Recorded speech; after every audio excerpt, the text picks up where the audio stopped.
Ein herzliches Willkommen aus den Prinzipal-Studios. Wir sind jetzt seit 4 Wochen hier. Es war eine aufregende, spannende Zeit.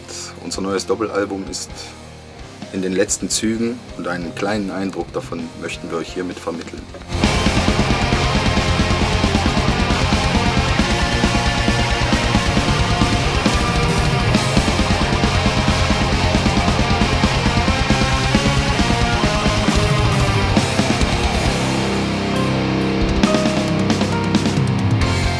Es ist ein wirkliches Doppelalbum geworden, wobei ein Album sicherlich härter ausgefallen ist. Es ist wieder viel Neues dazugekommen. Es sind eben auch viele coole Sounds dabei, wo wir uns in der Vergangenheit auch eben nicht wirklich so rangetraut haben oder wo wir gedacht haben, das ist nicht ganz so unser Ding, passt nicht ganz so zu uns. Und da haben wir eben diesmal den Schritt da in die Richtung auch gewagt, das Ganze eben auch sehr modern klingen zu lassen. Und das ist halt so das Grundkonzept eigentlich vom ersten Album. Bei dem zweiten Album haben wir uns mehr auf akustische Instrumente verlegt, wobei ich nicht sagen möchte, dass es ein Akustikalbum ist. Das ist es definitiv nicht. Das ist eine ganz neue Seite, die wir an den Reitern noch nie gekannt haben. Es fing im Hausboot eigentlich an, wo wir mit Generatoren bewaffnet und Starkstrom-Musikinstrumenten aufs Boot gegangen sind und festgestellt haben, der Strom reicht gar nicht. Wir müssen uns jetzt irgendwie für die Woche was anderes einfallen lassen und haben Akustikmusik gemacht. Und wir haben halt irgendwie einfach einen neuen Bandsound gefunden dadurch und haben gedacht, ja, das könnte was werden. Es wäre doch cool, alte Songs neu zu bearbeiten. Das hat sich dann immer weiterentwickelt. Wir haben dann immer mehr Songs akustisch geprobt und so ist ein Programm zustande gekommen. Was dazu geführt hat, dass wir 2013 das ganze Jahr über mal mehr oder weniger öffentlich kleinere Akustikshows auf Privatpartys gegeben haben. Fuchs seine Vernissage in Berlin bis hin zur großen Akustikpremiere in Jena im F-Haus, wo wir tierisch aufgeregt waren, weil wir das erste Mal trotzdem auf einer großen Bühne das leise Akustikprogramm vorgeführt haben, ohne Blitz, Donner und Krawall. Und das war ein sehr spezieller Moment.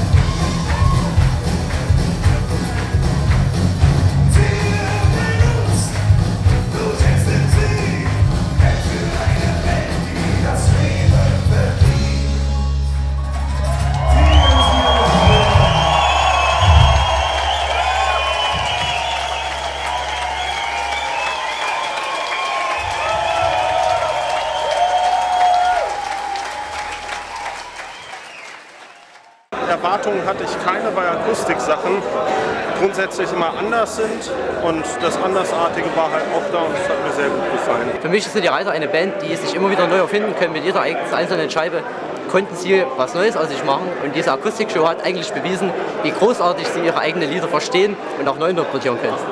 Man sieht eben auch, dass die Reiter-Songs auch in der Akustikversion super funktionieren, nicht nur in der Originalversion und dass sie auch so reproduziert werden können und noch immer super funktionieren und das Publikum mitreißen. Unglaublich, also trotz der vielen Instrumente unglaublich viel Energie, Wahnsinn.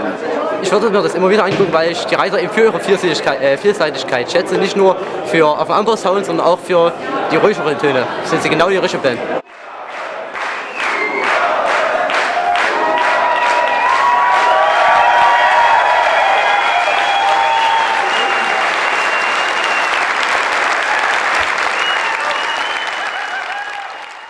Die Zweigleisigkeit wollen wir eigentlich auch ganz bewusst aufgreifen auf dem Album, um zu sagen, die Reiter, das ist nicht nur irgendwie so das Ding, was man glaubt zu kennen, sondern die Reiter sind viel mehr. Es erweitert sich nach links und rechts in unermessliche Tiefen, muss man so zu sagen. Wir haben harte, energetische Songs, die richtig nach vorne gehen, die einen sehr modernen Sound haben. Aber wir haben auch weichere Songs, die halt ein akustisches Klangbild haben. Also die trotzdem modern sind, aber eben mit ganz anderen Klangfarben arbeiten. Du kannst die Band in verschiedenen Stimmungen, zu verschiedenen Momenten, in ganz verschiedenen Situationen eigentlich kennenlernen. Also wenn du Bock auf laute Reiter hast, dann kannst du dir das angucken und du kannst es aber auch sehr intim und privat in einem kleinen Club dir anschauen. Also klar ist es irgendwie noch die Band, das sind halt immer noch die Reiter, aber Der Sound hat sich geändert, ist noch viel offener geworden und hat sich von dem, was man halt so traditionell als Metal bezeichnet, eigentlich noch weiter weg bewegt, als wir eigentlich ohnehin schon waren. Oder wo uns halt so die Leute hinstecken wollten, sage ich mal. Also das ist für mich einfach nicht nur so ein neues Album, wo man halt sagt, gut, man hat sich eben so ein bisschen wieder weiterentwickelt, das und das ist passiert, sondern die Entwicklung ist für mich halt noch viel massiver und krasser als sonst.